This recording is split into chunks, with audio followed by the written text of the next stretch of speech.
I am here at the LA Auto Show with this. This is the big news. And I have my friend Chad Kirchner here to tell us all about it. It's a Mustang. Who would have thought?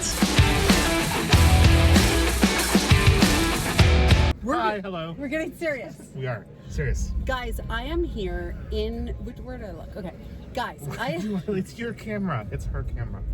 I am here in the new Ford Mach-E. This is the electric Mustang, and I'm here with my friend Chad Kirchner, who knows a lot about this car. He knows absolutely nothing about this car. He knows a lot, and he loves to talk, so obviously we're a great pair. Yeah, exactly. It's an electric car, right? So 300 miles of range on the max range version. I think it starts at 220 for the normal range. Nice. Rear-wheel drive, all-wheel drive. It's about the size of a Jaguar iPace / maybe Tesla Model Y, even though we haven't really seen the Y yet. But yeah. Think Model Y. All new interior, all new everything. It's an all new platform, so it's built sort of from the ground up. It supports up to 150 kilowatt charging, so it'll fast charge in like 40 some miles in 10 minutes. Like it's a big number. Okay. But some of the big changes that Ford has made, in addition to calling this a Mustang, which you can argue that in the comments as much as you want, is they've introduced a new 15.5-inch infotainment screen. That's a big-ass screen. Which, if it looks like it's from a Tesla, it might actually be. Well, no, it's not actually from it. But they were definitely looking at that sort of interior design aesthetic. So what's cool about this is it does, everything that you would expect a modern infotainment system to do. You can plug in your phone. It supports Android Auto and Apple CarPlay. It actually supports wireless versions of both. The car is continuously connected, so you can get over-the-air updates the same way you can with, let's say, Tesla. And they moved a lot of the functions and features and controls and stuff off of the center screen, the instrument cluster screen, over to the big one. Now, you can't see the instrument cluster screen on because it turns out. Oh, you got to turn on the vehicle. Yeah, they don't have a key there, which is lame. That's lame. But that's cool. But that'll still show you the range, speed, things like that. So it's not like in the Tesla where you have to look at the instrument. They're at the center screen, and how fast you're going, it'll still show you. Right. It'll still show you over there. One of the cool things the new Sync infotainment system, though, is it'll do two things in regards to charging.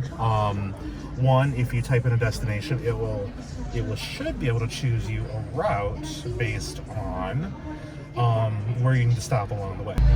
The sort of point is it will show you, so it'll route you, but then it'll also tell you if you need to stop at a charging station along the way, and which charging stations you can stop at, how long you're going to be at each charging station, and what amenities are available there. So I like that, because what annoys me is normally it doesn't tell me how long I have to be at that charging station, and it can be forever. If you're in anything other than a Tesla, it'll basically just show you like this round circle map thing, and it'll be like, oh, this is how far you can go on a charge. Well, that's kind of useless because it's not a real world use, real world estimation, real world whatever. So that's sort of the beauty of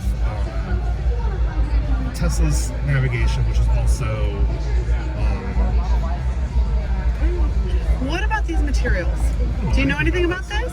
So what do I know about the interior of this thing? It's my grandmother's. It is entirely animal free. That is good information. So it's all animal free. This is animal free. This is animal free. Oh my God, that's very cool. So that's definitely that. What about this sunroof? Are we dealing with any animal free as well? Any solar charging or No, anything? there's nothing like that. Solar charging just isn't at this point not really. It's bullshit. It's not bullshit, but it's the rewards, the benefit don't justify the price of slapping a solar panel on top. But it will. So the navigation stuff is new and cool. It also, if you look here, which it's hard to show sort of without it, but this is actually a set of cameras that are going to constantly watch you. Oh, that's cool. Why are the cameras? Yeah, why are they watching me, Chad? I don't think I like that. Because shortly after the launch of this product, there will be a software update available for the car that will be delivered over the air that will give you full hands-off level 2 semi-autonomous driving. What? So if your audience is familiar with Cadillac Super Cruise, it works exactly that way. Very cool. Like almost exactly that way. It'll be a little different because it's Ford. But what about this charging network that they announced? Did they talk to you about that? Because I'm interested in that. So they didn't really announce a charging network per se. They're not installing electric vehicle chargers. No, but they're partnering, right? But what they do is they're partnering with pretty much every major charging network providers. So Yeah. EVgo, I believe, is one of them. Yep, EVgo. ChargePoint. I know Electrify Yep. America is, which Yeah, is this, yeah. the new folks with the high power chargers. Yeah. Electrify America, if you don't know, is the thing from Volkswagen. It was the I'm sorry we had Dieselgate money. This is going into building this infrastructure. That'll give me a call from somebody's PR office. Totally. But what you'll be able to do is all those connected chargers will be available inside the car's navigation system. They'll tell you if the charger stuff are available. And with the Ford Pass app and with the car built in, you'll be able to actually pay for your charging in one app. So instead of having because I hate that. I'll go to a charger and they'll be like, you have to download this. I'm Yeah, like, you have to either download a pain in the charger ass. or you and have then if it's in an underground parking thing. right, then your phone doesn't work. Right. Yeah. And also, like, if you own an electric car outside of a Tesla, like, you have 3 apps on your phone, right? Yeah. You have to have EVgo, you have to have ChargePoint, you have It's a pain in the CoinShare. You know, you have all those apps where, Yep. in theory, again, if everything works the way that our friends at Ford say it will, then it should all just be. I like that. And you'll be able to pay for them through the car or through the Ford Pass app. So, Well, I'm excited about this car. Here's why, Chad. why are you excited? Because it's a Mustang? Well, yeah. Here's why. Because basically, it brings one of America's most iconic brands into. Most iconic brands. I'm not trying to saying get this straight. Ford. I'm saying the Mustang. Right. Right. Right. Into the EV world, and it might attract, some people who would not normally buy an EV and could change this country. And I'm super into that. The range, I think, is there. I think the product is actually quite good. I think that this is going to be good for that.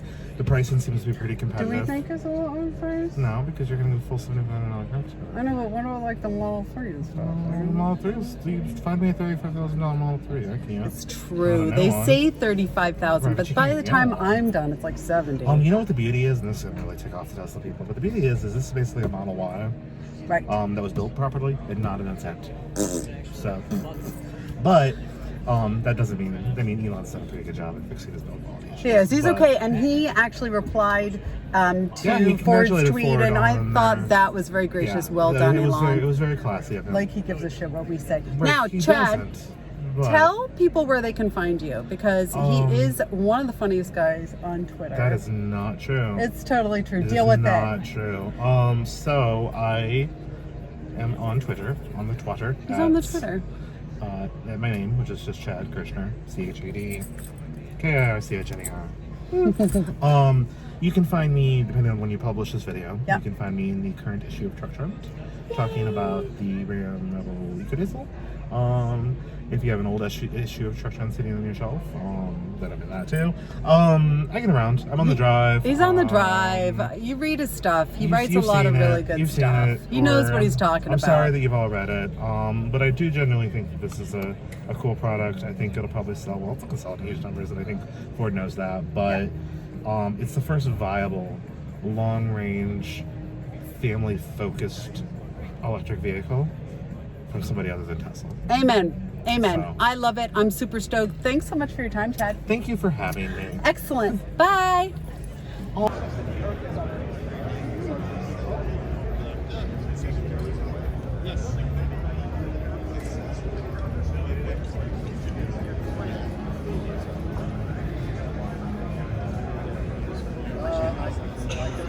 Happy to go to the test drive.